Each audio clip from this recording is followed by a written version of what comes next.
Good morning, everybody.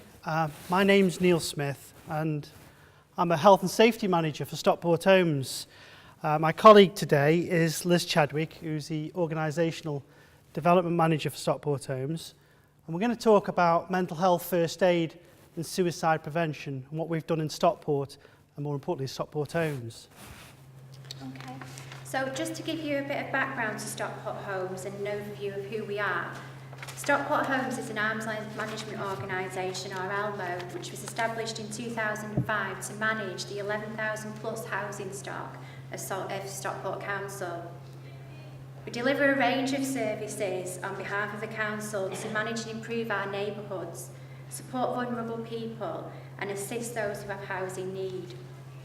At present we employ 550 staff within 4 directorates: corporate services, finance, neighbourhoods and support services, and technical and commercial services.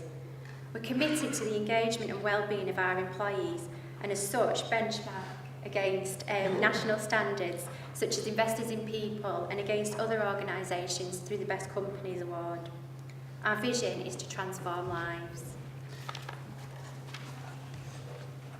Okay, so you've heard this morning about a lot of people talking about a lot of journeys. I'm going to tell you about my journey and the journey that we're still on at Stockport Homes.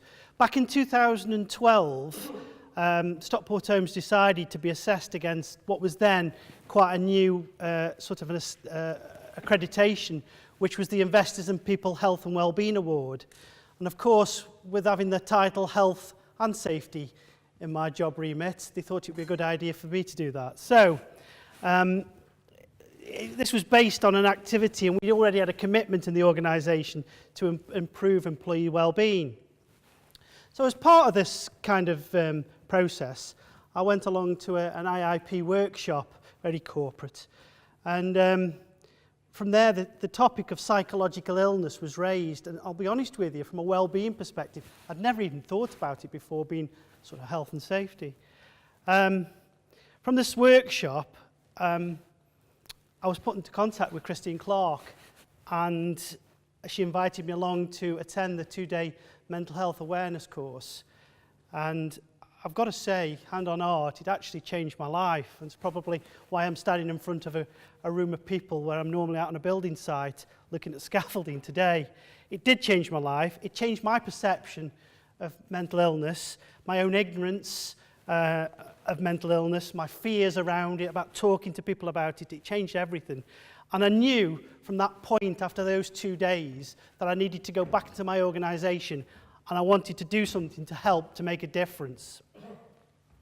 So on my return to Stockport Homes, I thought, what am I going to do? So I thought, I need to see if there's a link between traditional health and safety, because I am normally the guy that stops your kid playing conkers in the playground. So how could I could have changed something and look at the sort of psychological well-being as well as the sort of physical well-being of people. So the first protocol, I went into our HR department and asked to have a look at our sickness absence figures. And I was quite shocked, and in the next couple of slides I'm going to show you, it is quite interesting, that actually when we looked, psychological illness was a real factor within our organisation.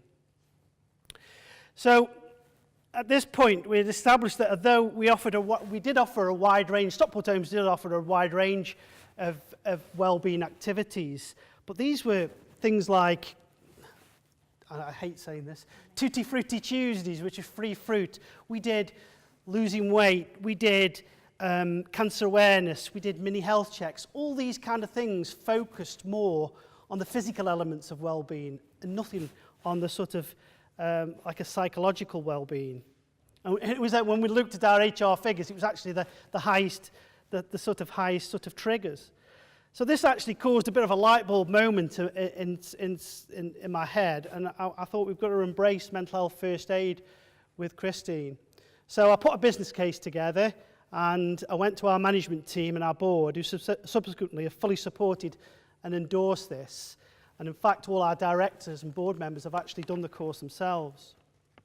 So we rolled out the business case, and I've got to say the business case, when we rolled out mental health first aid, absolutely snowballed. It's probably one of the most, if not the most positive kind of courses, or that we've actually ran. So we've delivered it to all employees over a 36-month period as part of our kind of rollout process. We also targeted key individuals within the organisation who could act as champions. So we did the full 2 days course, and the intention was that they would implement that back into the workplace. And since 2012, over 170 individuals have completed the MAFA Lite, and 100 additional employees have also attended the 2-day course. And obviously in conjunction with the mental health awareness, another 15 have actually completed the 2-day course today. So if we look at the next slide. So I've just been talking, here we go, the statistics slides. It's always interesting, isn't it? As you can see, as I was saying to you about when I went into our HR and had a look at the statistics, this slide shows the total days of loss of sickness absence over the last 4 years. I'm too close to it so I can't see it. And it shows before we introduced mental health first aid, it shows during, and it shows following the introduction of this. And you'll notice that the psychological dips during the launch, but then if you look at I think it's the second figure down, I can't see it, I haven't got my glasses on. So if you look down, the third one down, when it goes up to 33%, it actually jumps, and we thought to ourselves, we're doing something wrong here. We've introduced mental health first aid, and suddenly I've gone from 19% to 33%. We thought we'd done something wrong. In fact, we hadn't. What it had actually demonstrated is it was working, as people were actually talking about it. People were actually going out and getting help and approaching mental health first aiders within the organisation. They were actually contacting our employee assistance programs that we have in place, that they were actually talking to the managers, they were actually going to occupational health, that they were actually going to the doctors. It raised awareness. We were actually doing, it was actually doing good rather than the figures, as the figures demonstrated, it seems that we got a bigger problem when in fact we hadn't. And in fact, it's actually been a key driver now. We've just recently changed our employee assistance program for people, and it's actually based on the mental health first aid. It's also linked to it, I should say.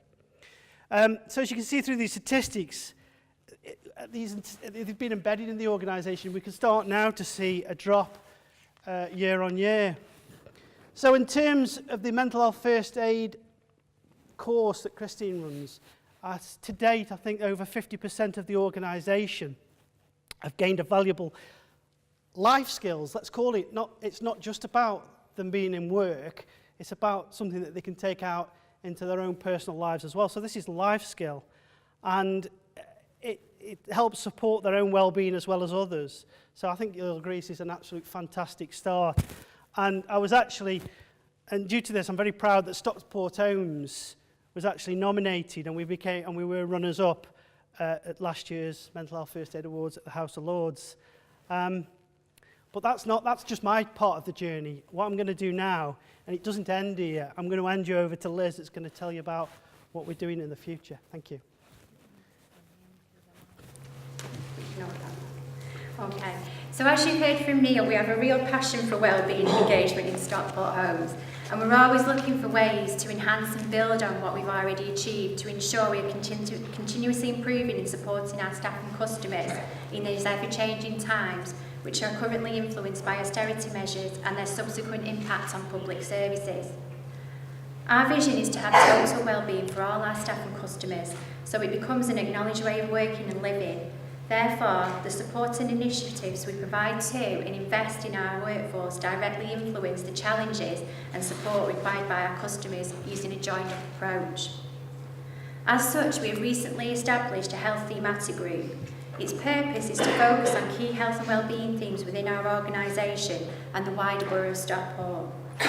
We then use a joint working approach to upskill our staff and raise awareness to be able to offer targeted support to those in our communities, while linking in with key partner agencies such as the council services and the NHS. An example of a key theme which the group is committed to supporting is suicide prevention. If I just move on to the next slide, we'll be able to see why. Since 1998, national and regional mortality rates for suicides and deaths of undetermined intent have generally fallen, however slightly increased in recent years. In Stockport, figures have varied considerably, which isn't to be unexpected considering the small numbers. However, this still means on average 20 to 30 suicides and deaths of undetermined intent occurring each year.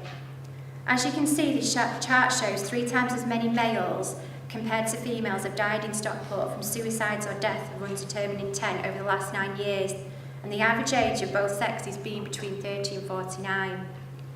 Figures also show that in Brinnington and central Stockport, 2 of our priority 1 areas of deprivation and where we have the largest concentration of housing stock, have seen the largest number of suicides and deaths of undetermined intent over this period. And this chart shows that over half of deaths occur in a person's own home. So this is happening to our customers in our properties. So why is this important to us? In the words of Christine Clark, not all people will be good to go, but equally staff need to be able to support our customers appropriately and at the same time have an awareness of their resilience to be able to deal with such sensitive situations.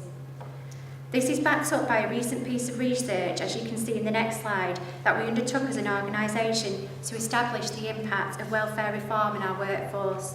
The results are very interesting. A point I need to make here is that I spoke to the Housing Options Manager today, and she actually disagrees with the first bullet point.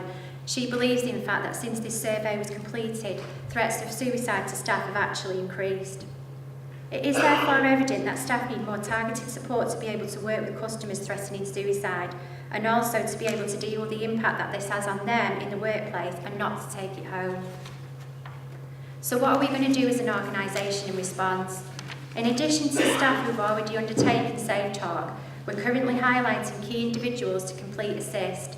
We also plan to work in partnership with Christine Clark to develop guidance or a policy to support staff and managers as we realise and recognise that we don't have anything in place at present. This then takes us back to our continuous improvement slide. We intend to introduce resilience training for all staff and managers to give them the ability to maintain and sustain successful performance, morale and well-being when facing adverse conditions, to recover from or adjust to change, not only when dealing with suicide, but other challenges or changes they may face in their day-to-day role or personal life. We'll continue to use our mental health first aiders to support staff and customers. In addition, we plan to establish a peer support group to be able to quantify the number of individuals our first aiders support, obviously anonymously, but this will also give an opportunity for these individuals to discuss cases in confidence and learn and support each other whilst identifying any additional support they may need to continue in their capacity as first aiders.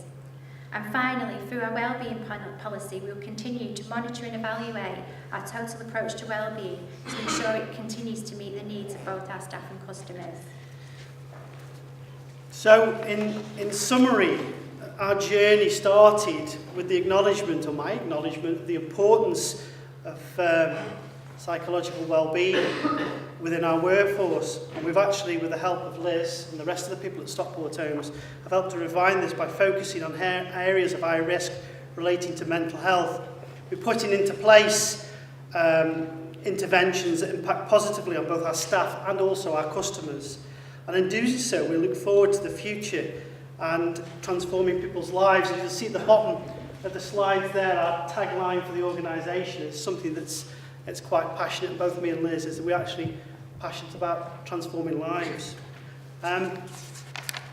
Thank you. Does anybody have any questions?